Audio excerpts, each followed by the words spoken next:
নারকেল লাগানো।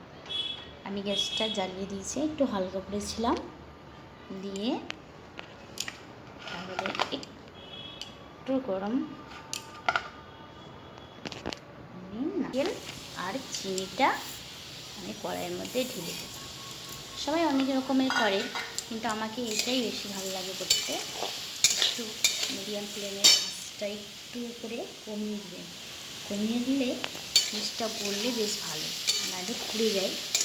একটু ঘি লাস্টে বেলে দেবো, এখন দিলে হবে না। ওর মধ্যে একটু কালো কালো যেগুলো আছে সেগুলো একটু বেছে নেবেন, তাহলে আপনার বুঝতে পারবেন ভালো করে। এখন নারকেল নাড়ু বানাচ্ছি। দেখতে দেখতে দেখুন চিনিটা পুরো গলে গেছে, একদম গলে গেছে।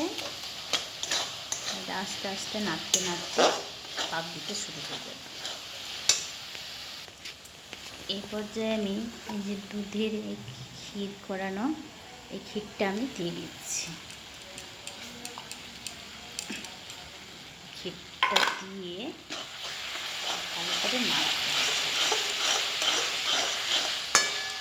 ক্ষীরটা দিলে একটু বলুন তো টেস্টটা ভালো আসে, সুন্দর একটা খেতে দারুণ লাগে।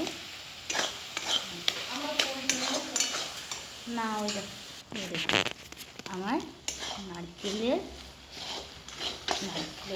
নাড়ুর জন্য প্রস্তুত। এর নাড়ু করাবার জন্য হয়ে গেছে। এই পর্যায়ে আমি নাড়ুটা নামিয়ে দিচ্ছি।